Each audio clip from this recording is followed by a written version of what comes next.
salam sejahtera untuk kita semua. Saya dari kelompok 7, atas nama Maria Valencia Gutierrez, NIM 331-19081.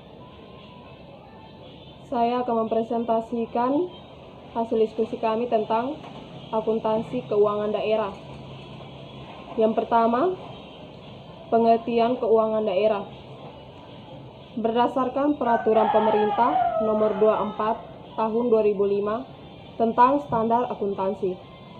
Berdasarkan Abdul Halim dalam bukunya yang berjudul Akuntansi Keuangan Daerah tahun 2004 yang diterbitkan oleh Salemba 4 menjelaskan bahwa sistem akuntansi pemerintah daerah atau SAPD merupakan suatu sistem akuntansi yang di dalamnya terdapat proses pencatatan, penggolongan, penafsiran, peringkasan transaksi, atau kejadian keuangan dan laporan keuangan dalam wujud melaksanakan APBD yang dilakukan dalam berbagai prinsip akuntansi yang sudah diterima umum.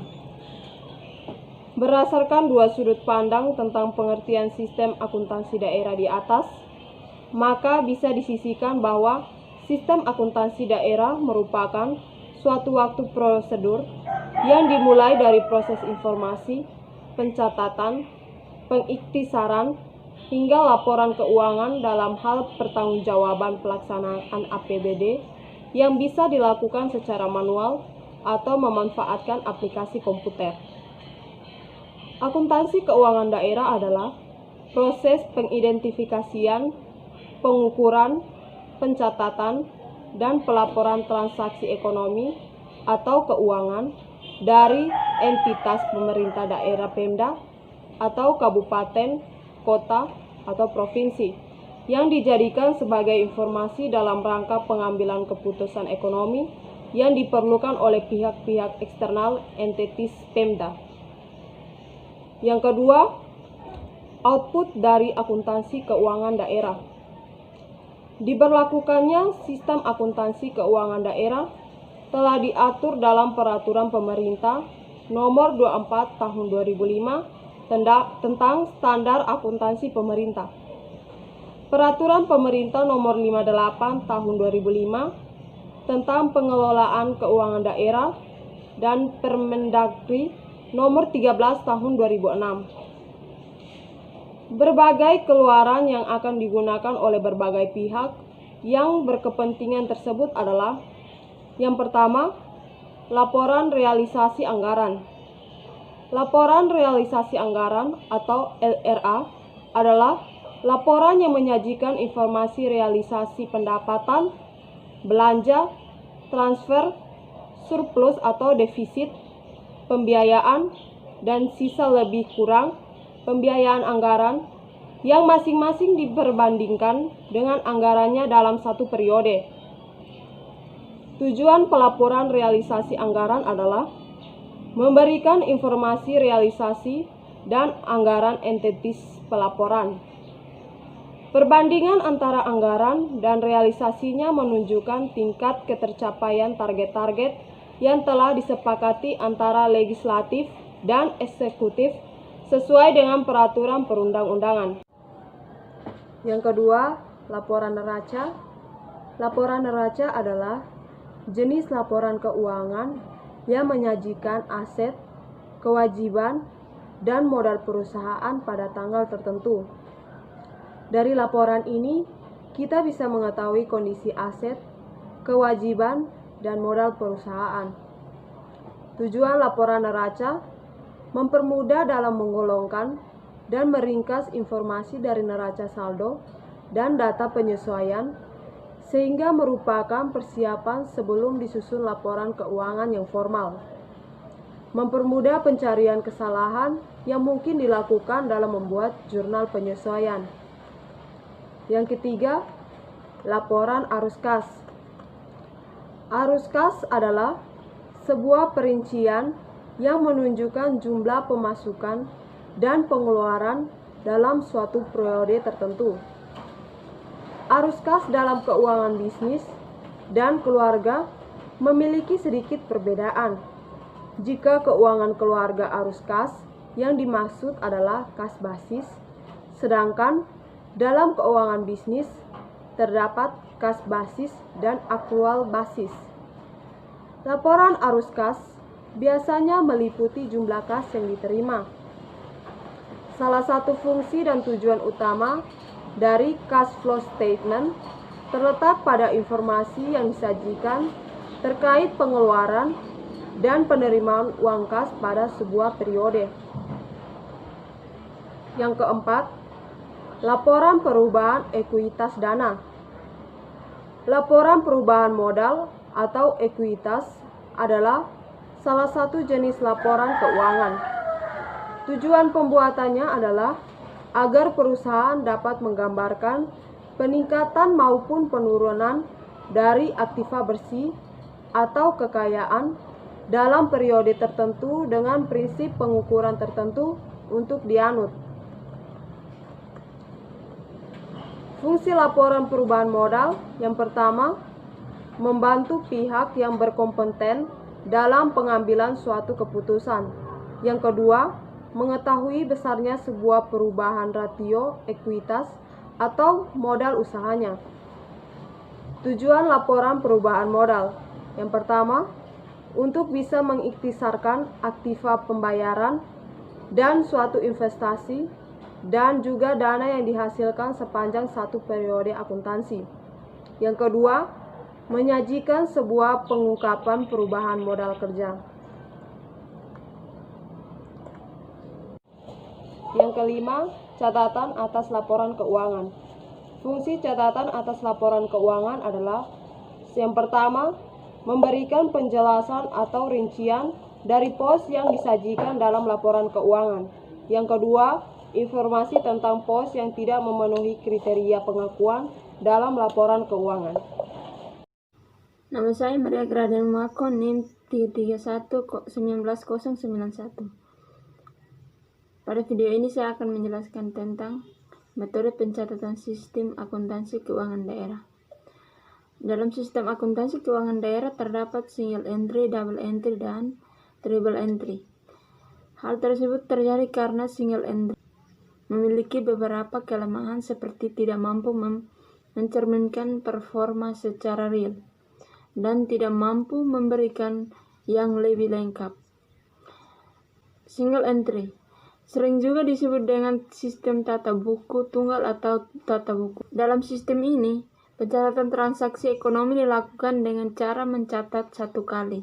Transaksi ini mengakibatkan berkurangnya kas akan dicatat pada sisi pengeluaran. Kelebihannya, sistem pencatatan single entry adalah sederhana dan mudah dipahami. Kelemahannya yaitu kurang bagus untuk pelaporan, kurang memudahkan penyusunan laporan, sulit memudahkan kesalahan pembukuan yang terjadi dan sulit dikontrol. Yang kedua, double entry. Sistem pencatatan double entry sering disebut juga dengan sistem tata buku perpasangan. Menurut sistem pencatatan terhadap suatu transaksi dilakukan 2 kali. Pencatatan sistem ini disebut dengan istilah menjurnal. Dalam pencatatan tersebut, sisi debit berada dalam sebelah kiri, sedangkan sisi kredit berada dalam sebelah kanan. Setiap pencatatan harus menjaga persamaan dasar akuntansi yang merupakan alat bantu dan memahami sistem pencatatan ini. Persamaan akuntansi adalah sebagai berikut. Aktiva tambah belanja, belanja tambah ekuitas dana tambah pendapatan. Yang ketiga, triple entry. Sistem pencatatan dengan menggunakan sistem pencatatan double entry ditambahkan dengan buku anggaran, jadi sementara sistem pencatatan double entry dijalankan PPK, SKPD maupun bagian keuangan SKPKD juga. Sekian dari saya, terima kasih. Perkenalkan, nama saya Yesi Priscilla Seuk dengan NIM 331-19087. Yang keempat, tujuan dan fungsi sistem akuntansi keuangan daerah. Sistem akuntansi keuangan daerah dibentuk dengan beberapa tujuan. Berikut ini adalah penjelasan dari masing-masing tujuan tersebut. Yang pertama, akuntabilitas. Akuntabilitas merupakan sistem akuntansi pemerintah yang dapat memberikan berbagai informasi terkait keuangan secara cermat, dalam waktu dan format yang tepat, dan berguna untuk berbagai pihak yang bertanggung jawab dan memang berkaitan langsung dengan operasi unit pemerintah. Selain itu, tujuan akuntabilitas ini akan mewajibkan pada tiap pegawai atau badan pengelola negara untuk harus mampu memberikan tanggung jawab dan perhitungan terhadap laporan keuangan yang telah dibuatnya. Yang kedua, manajerial. Akuntansi daerah akan mampu memberikan beragam informasi keuangan yang dibutuhkan untuk perencanaan penganggaran, pelaksanaan, pengendalian anggaran, kebijakan dan keputusan, serta keputusan pemerintah. Yang ketiga, pengawasan. Akuntansi daerah harus mampu menyelenggarakan pemeriksaan oleh aparat pengawasan fungsional dan juga efektif. Yang keempat, menjaga aset. Sistem akuntansi ini dapat digunakan untuk menjaga aset KL atau PD melalui metode pencatatan, pelaporan keuangan yang konsisten, dan serta praktek akuntansi yang mampu diterima secara umum. Yang kelima, penyedia informasi anggaran dan keuangan. Sistem akuntansi ini juga berfungsi untuk menyediakan berbagai informasi yang akurat dan juga tepat waktu terkait anggaran dan kegiatan keuangan KL atau PD yang selanjutnya akan berguna sebagai dasar pengukuran untuk menentukan tingkat ketaatan pada pihak otorisasi anggaran dan demi tujuan akuntabilitas. Selain itu, sistem akuntansi ini dapat dijadikan sebagai media untuk menyediakan informasi yang valid tentang kondisi keuangan KL atau PD secara keseluruhan, serta perencanaan pengelolaan dan keuangan KL atau PD secara efisien. Baik, perkenalkan nama saya Sonia Isabella Mau dengan NIM 331919070 dari kelompok 7 Keuangan Negara dan Daerah. Akuntansi pemerintah daerah di PPKD dan SKPD, sistem akuntansi pemerintah daerah biasanya akan dilakukan oleh dua subsistem, yaitu yang pertama, sistem akuntansi pemerintah daerah yang memiliki tugas pencatatan berbagai transaksi di pemerintahan daerah seperti pendapatan dan perimbangan, belanja bunga, subsidi, hibah, dan bantuan sosial yang akan menjadi tanggung jawab PPKP atau Pejabat Penatausahaan Keuangan Daerah.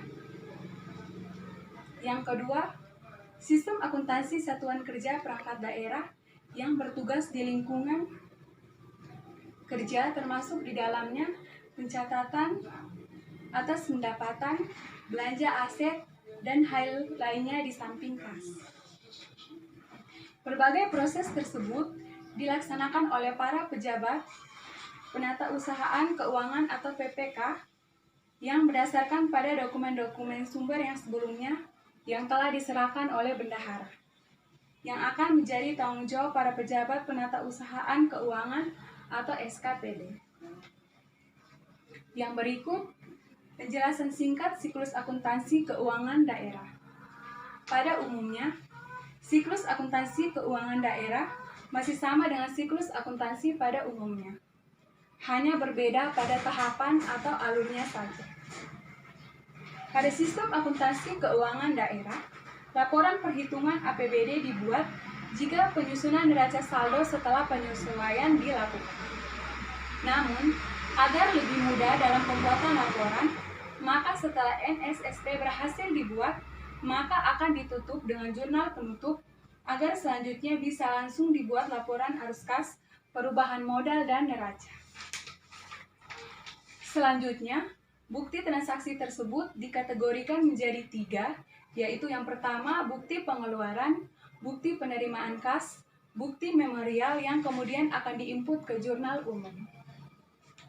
Tentunya setiap pencatatan transaksi harus disertakan dengan berbagai dokumen dan bukti transaksi yang valid untuk kemudian bisa diinput ke dalam jurnal dan buku pembantu.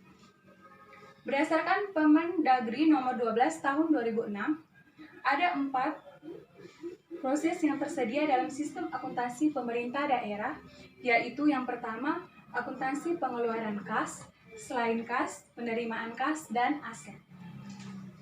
Seluruh proses pencatatan dan pelaporan keuangan serta hal lainnya yang berkaitan dengan akuntansi akan lebih mudah dikerjakan jika menggunakan perangkat lunak akuntansi, dan salah satu perangkat lunak akuntansi adalah Assurate Online. Dengan menggunakan Assurate Online, kita akan lebih mudah dalam membuat dan mengecek laporan keuangan bisnis dimanapun dan kapanpun. Selain itu, data laporan juga akan tersimpan dengan aman dan kita lebih mudah untuk merawatnya. Sekian dan terima kasih dari presentasi dari kami kelompok 7 Keuangan Negara dan Daerah.